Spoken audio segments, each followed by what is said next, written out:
और चलिए अब खबरों को जानते हैं विस्तार से। सबसे पहली बात भोजपुरी की अभिनेत्री और गायिका अक्षरा सिंह की। जी हां, अक्षरा सिंह किसी परिचय की मोहताज नहीं है और वही अक्षरा सिंह अब राजनीति में एंट्री करने वाली हैं। जन सुराज पार्टी के संयोजक प्रशांत किशोर से उनकी मुलाकात हुई और मुलाकात के बाद अब ये बड़ी खबर इस वक्त सामने आ रही है। बताया जा रहा है कि दोपहर 3 बजे वो जन सुराज पार्टी ज्वाइन करने वाली हैं। पीके से प्रभावित अक्षरा सिंह ने कहा कि मैं इस पार्टी के साथ जुड़ने के लिए इच्छुक हूं और दोपहर 3 बजे की वक्त की जानकारी सामने है जब वो प्रशांत किशोर से प्रभावित होते हुए जन सुराज से जुड़ेंगे। पीके से मुलाकात के बाद ये बड़ा फैसला अक्षरा सिंह की तरफ से लिया गया है। 2024 में लोकसभा चुनाव लड़ सकती हैं अक्षरा सिंह, जो बड़ी जानकारी इस वक्त सामने आ रही है। हालांकि वो सीट कौन सी होगी इसे लेकर कोई चर्चा सामने नहीं है। भोजपुरी की अभिनेत्री और गायिका अक्षरा जो है वो राजनीति पर हाल के दिनों में जिस तरीके से बेबाकी से अपनी बात को रखती नजर आ रही थी, अंदेशा जाहिर किया जा रहा था कि आने वाले वक्त में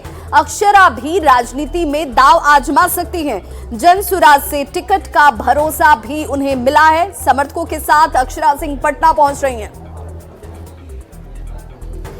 और संवाददाता संजय हमारे साथ इस वक्त ज्यादा जानकारी के साथ फोन लाइन पर पटना से जुड़ गए हैं। संजय, राजनीति के साथ हाल के दिनों में भोजपुरी के कलाकारों का जुड़ाव जो है वो साफ तौर पर नजर आ रहा है। ये माना जाए कि अब ग्लैमर के साथ पावर भी अभिनेताओं को चाहिए, अभिनेत्रियों को चाहिए और उसी कड़ी में अब अक्षरा भी जुड़ती हुई।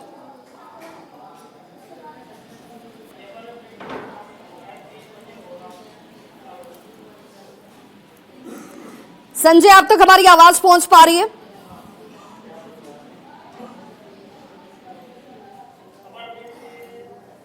तो एक बार फिर से अपने दर्शकों को जानकारी दे दें। जन सुराज से अक्षरा सिंह जुड़ने वाली हैं। अक्षरा सिंह भोजपुरी की नामी कलाकार जिनकी तरफ से पवन सिंह को लेकर लगातार चर्चाएं और सुर्खियां बनी रही नजर आई और ऐसे में अब बड़ी खबर ये आ रही है कि अक्षरा सिंह जन सुराज पार्टी ज्वाइन करने वाली हैं। दोपहर 3 बजे का वक्त बताया जा रहा है जब अक्षरा ज्वाइन करती हुई नजर आएंगी जन सुराज पार्टी को। उन्होंने कहा कि प्रशांत किशोर जिनके विचारों से मैं प्रभावित हूं, उनकी कार्यशैली से प्रभावित हूं और इसी वजह से मैं जन सुराज पार्टी ज्वाइन करूंगी। सहयोगी संजय हमारे साथ जुड़ चुके हैं। संजय, अक्षरा जो है जन सुराज पार्टी का चयन करती हैं, उसके पीछे की बड़ी वजह क्या सामने आ रही है?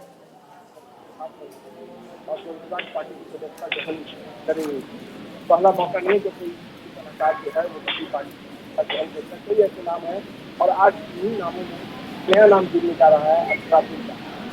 कार्य जो है वो संजय, आपकी आवाज सही तरीके से नहीं पहुंच पा रही है।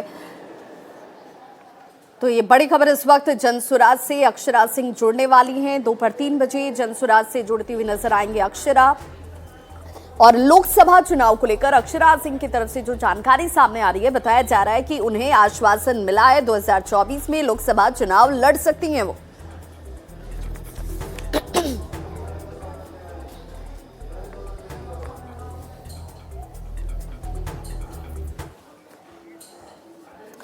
और बड़ी खबर इस वक्त पटना से आ रही है जहां पर ओपीडी सेवा जो है अब दोपहर में भी उपलब्ध होगी, जिसे मरीजों के लिए कहीं ना कहीं एक बड़ी राहत के तौर पर देखा जा रहा है। बताया जा रहा है ओपीडी की सेवा दोपहर बाद भी जारी रहेगी। अस्पतालों को इसे लेकर निर्देश जो है विभाग की तरफ से दे दिया गया है। सभी मेडिकल कॉलेजों को इसे लेकर निर्देश दिए गए हैं। सुबह 9 बजे से लेकर दोपहर 2 बजे तक ओपीडी की सेवा का लाभ अब मरीज उठा पाएंगे। दोपहर 3 बजे से शाम 5 बजे तक भी ओपीडी चालू रहेगी। जानकारी के लिए 104 टोल नंबर जो है वो फ्री टोल नंबर है, इसे जारी कर दिया गया है, यानी मरीज इसे लेकर जानकारी हासिल कर सकते हैं। ये बड़ी खबर और मरीजों के लिहाज से बेहद बड़ी खबर इसे माना जाएगा, क्योंकि मरीज हमेशा ओपीडी सेवाओं को लेकर के सवाल उठाते रहे कि ओपीडी सेवा का जो समय निर्धारित किया गया है, मरीजों की संख्या ज्यादा होती है और उन्हें वो सुविधा हासिल नहीं हो पाती। डॉक्टरों के पास लंबी कतारों में लगने के बाद उन्हें इलाज नहीं मुहैया होता और ऐसे में अब मरीजों के लिहाज से ये सुविधा बढ़ाई जाती हुई।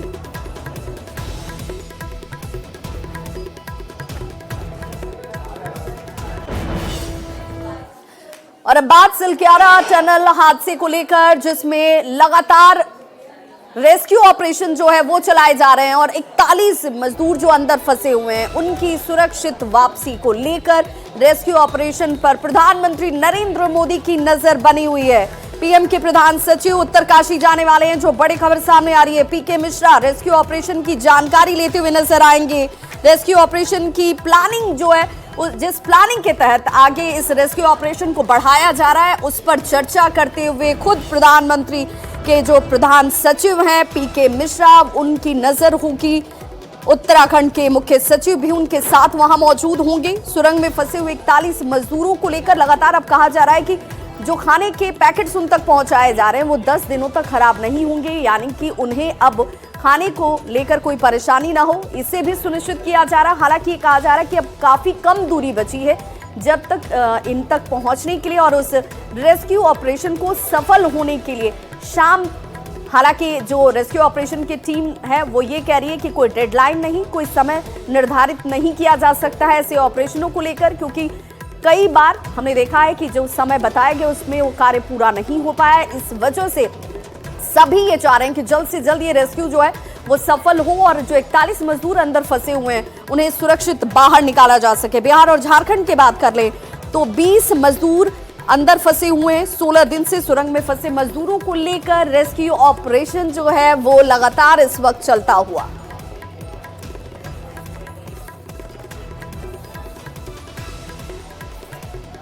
तो सिलक्यारा सुरंग हादसे पर रेस्क्यू ऑपरेशन जो इस वक्त हो रहा है, प्रधानमंत्री नरेंद्र मोदी की नजर उस पर बनी हुई है। पीएम के प्रधान सचिव उत्तरकाशी जाने वाले हैं।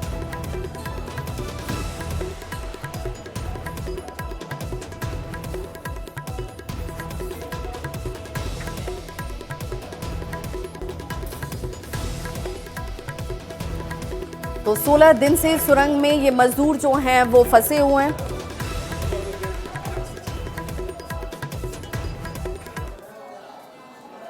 और बड़ी खबर इस वक्त गया से आ रही है, जहां पर 4 युवतियों ने जहर खा लिया, जिसमें से एक युवती की मौत हो चुकी है, जबकि 3 की हालत अब भी गंभीर बनी हुई है और विभिन्न अस्पतालों में इनका इलाज इस वक्त चलता हुआ बताया जा रहा है कि इन चारों ने एक साथ जहर खाया, लेकिन इसके पीछे की वजह क्या रही इसका खुलासा अभी तक नहीं हुआ है। बड़ी खबर ये कि इसमें से एक युवती की मौत हो चुकी है, 3 युवतियां अभी भी जिंदगी और मौत के बीच झूलती हुई। औरंगाबाद में इन चारों युवतियों ने जहर खाया। आपस में ये सभी मित्र बताई जा रही हैं। कहा जा रहा है कि एक साथ इन चारों ने जहर खाया, लेकिन इसके पीछे वजह क्या है इसका खुलासा नहीं हो पाया है। परिजन भी इससे अपने आप को अनभिज्ञ बता रहे हैं कि आखिर इस तरह का कदम इन युवतियों ने क्यों उठाया। एक की मौत हो चुकी है, 3 की स्थिति भी गंभीर डॉक्टरों की तरफ से बताई जा रही है। हालांकि जो आशंका जाहिर की जा रही है, कहा जा रहा है कि आपसी विवाद में ही इन चारों जो युवतियां थी, चारों युवतियों की तरफ से जहर खाया गया, जिसमें से एक की मौत हो चुकी है। गया में इन सभी का इलाज इस वक्त चलता हुआ। 3 की इलाज को लेकर के जो डॉक्टर हैं कह रहे हैं कि स्थिति इनकी गंभीर है, लेकिन प्रयास किए जा रहे हैं इनकी जान बचाने के लिए। औरंगाबाद में इन चारों युवतियों ने जहर खाया और परिजन ये कह रहे हैं कि इसके पीछे दूसरी भी वजह हो सकती है। हालांकि पुलिस अपनी तफ्तीश में जुटी हुई है।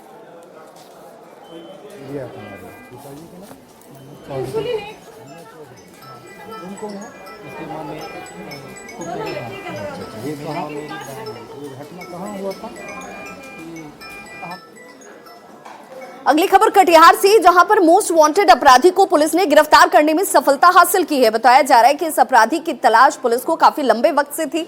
इसकी गिरफ्तारी के बाद पुलिस ने भी राहत की सांस ली।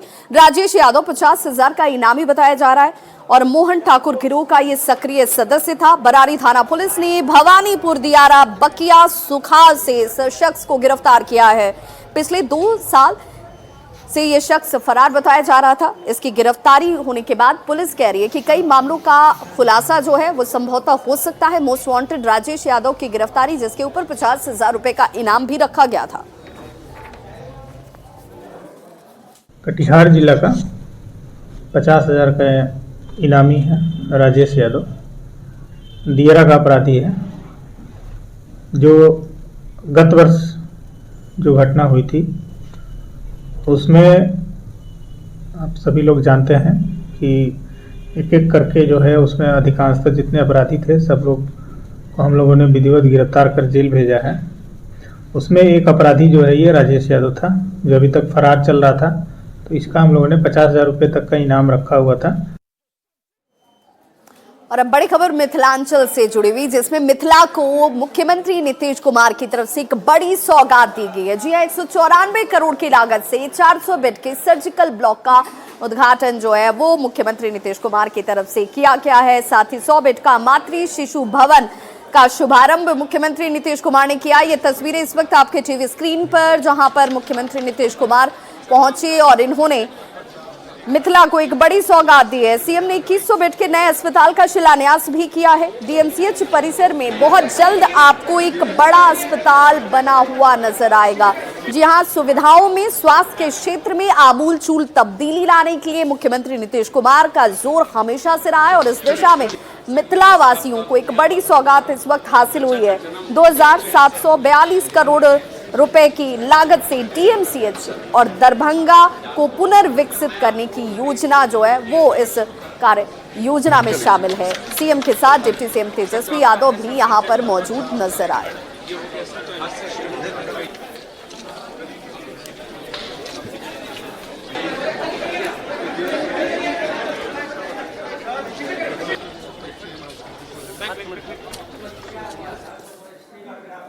और अब बात कार्तिक पूर्णिमा की। जी हां, कार्तिक पूर्णिमा पर गंगा स्नान करने का विशेष महत्व है। सभी जो श्रद्धालु हैं अहले सुबह से ही गंगा के घाटों पर स्नान करने के लिए बड़ी संख्या में जुटे हुए नजर आए। और 6 तस्वीरें इस वक्त बिहार के अलग अलग जिलों की आपके टीवी स्क्रीन पर, जहां भागलपुर की तस्वीर आप सबसे पहले देख पा रहे होंगे। साथ ही साथ बाढ़, बेगूसराय, भोजपुर, मुंगेर और बगहा में बड़ी संख्या में आज श्रद्धालु जो है अहले सुबह से गंगा में डुबकी लगाकर स्नान करते हुए दिखे और अपने परिवार के लिए सुख, शांति और समृद्धि की कामना की गई।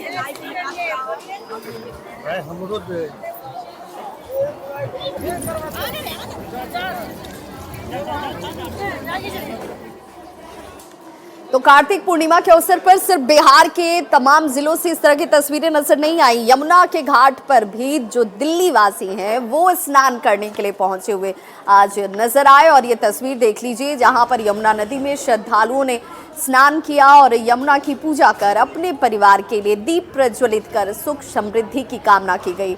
आस्था की डुबकी की ये तस्वीर दिल्ली के यमुना घाट की। हमारे संवाददाता संदीप पांडे की ये रिपोर्ट देखिए। माहों में मैं कार्तिक माह हूँ, ऐसा भगवान स्वयं नारायण ने कहा है। ऐसे में कार्तिक माह की पूर्णिमा का विशेष महत्व होता है। कहा जाता है कि इस दिन गंगा, यमुना समेत अन्य पवित्र नदियों में स्नान करने से जहाँ पापों का नाश होता है, वहीं पूरे साल का पुण्य भी प्राप्त होता है।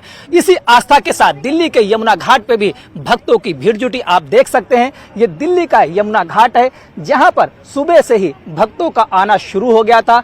श्रद्धालु यमुना में डुबकी लगा रहे हैं और साथ ही दीप दान भी कर रहे हैं। आप देख सकते हैं घाट पे किस तरीके से दीप प्रज्वलित है। यहाँ सुबह से ही यही सिलसिला कायम है। ब्रह्म मुहूर्त से आना लोगों का शुरू हो गया था। वहीं यमुना घाट के किनारे बने मंदिरों में भी लोग पूजा अर्चना कर रहे हैं। यह सिलसिला आज कार्तिक पूर्णिमा पर भक्तों का यहाँ पे सुबह से ही जारी है। ऐसे में लोग आस्था के साथ यमुना में डुबकी लगा रहे हैं और अपने परिवार की सुख समृद्धि की कामना कर रहे हैं। वीडियो जर्नलिस्ट प्रकाश गुप्ता के साथ संदीप पांडे, न्यूज 18 दिल्ली। और चलिए अब आपको लिए चलते हैं भूतों के मेले में। सुनकर थोड़ा अजीब लगेगा, आपको लगेगा कि अंधविश्वास क्या आज भी समाज में मौजूद है। वैशाली के हाजीपुर की ये तस्वीर देख लीजिए, जहां पर देश का सबसे बड़ा भूतों का मेला सजता है। कुनहारा घाट पर अंधविश्वास का ये खेल आपको हैरान कर देगा, परेशान कर देगा। हालांकि यहाँ पर पहुंचने वाले जो लोग हैं वो ये कहते हैं कि ये उनकी अपनी विश्वास की बात है, अपनी उनकी आस्था की बात है। न्यूज 18 इस तरह के किसी अंधविश्वास को बढ़ावा नहीं देता, लेकिन कुनहारा घाट से जो तस्वीर इस वक्त सामने आई वो रोंगटे खड़े कर देने वाली है। यहाँ पर ओझा गुनी कहते हैं कि जो लोग भूत से परेशान हैं, अगर वो यहाँ पर पहुंचकर अपनी परेशानी दूर नहीं करा पाते तो मोबाइल से भी देखिए भूत भगाने का दावा किया जा रहा है।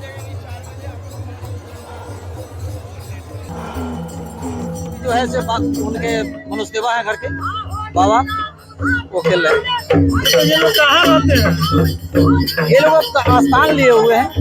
कहाँ से इन लोगों को जैसे इन लोगों का घर है ना, अपना कुल देवता के बगल में ही दरवाजे पर इन लोगों का स्थान है।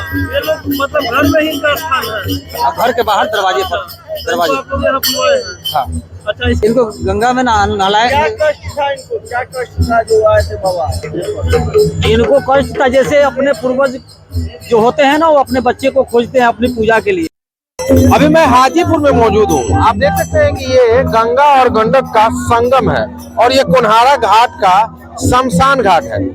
देख सकते हैं किस तरह से यहाँ लाशें जल रही है और ठीक इसके सामने जो है वो यहाँ पे भूतों का सबसे बड़ा मेला जो है वो यहाँ पे लगता है। हर वर्ष कार्तिक पूर्णिमा की रात में यहाँ भूतों का मेला लगता है। तरह तरह के भूत जो है वो यहाँ पे पहुँचते हैं, जिनका इलाज जो है यहाँ पे मौजूद ओझा और जो तांत्रिक होते हैं वो करते हैं। 21वीं शताब्दी में भी, 21वीं सदी में भी इस तरह का अंधविश्वास जो है वो कहीं न कहीं यहाँ जो आस्था है उसको दर्शाता है। हम प्रयास करेंगे, कई तरह की लोग जो है यहाँ पे आते हैं, पहुँचते हैं और अपना इलाज कराते हैं। कहा जाता है कि उनके ऊपर भूत है, जिसे भगाने के लिए तमाम तरह की व्यवस्थाएं की जाती है।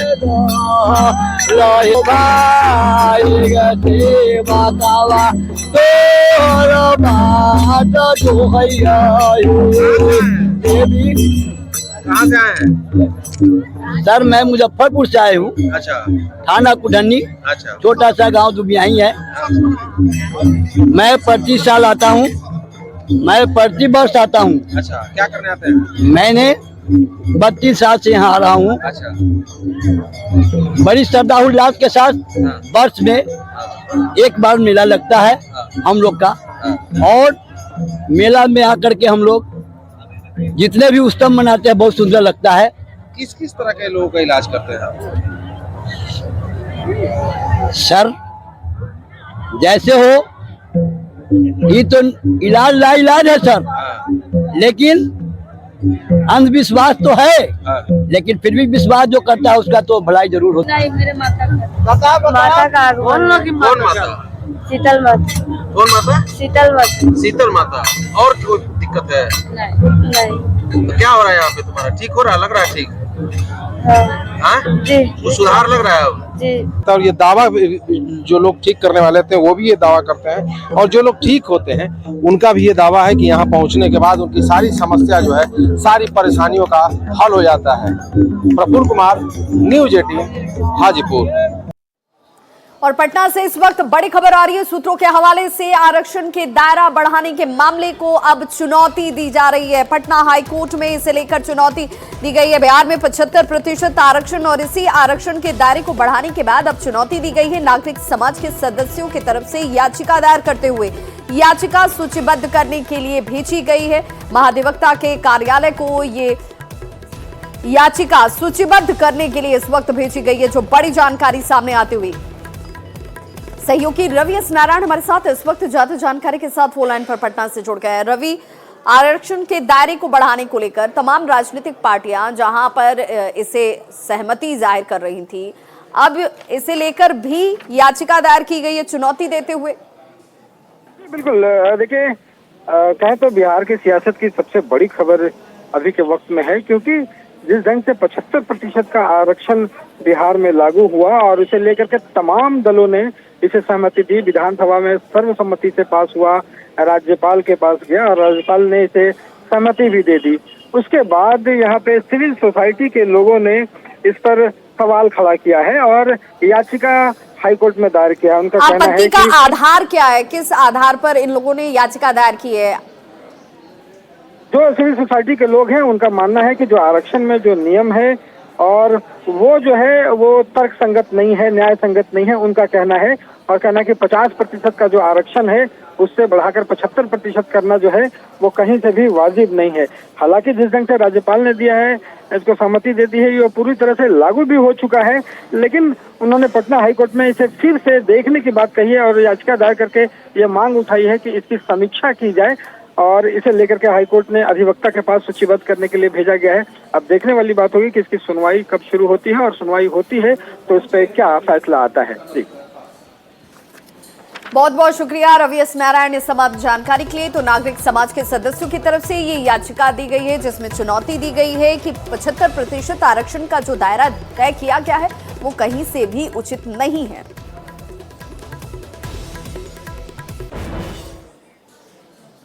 तो न्यूज रूम लाइव में आज बस इतना ही। कल कुछ और खबरों के साथ एक बार फिर से होंगे हाजिर। तब तक देखते रहिए न्यूज़ 18 बिहार झारखंड।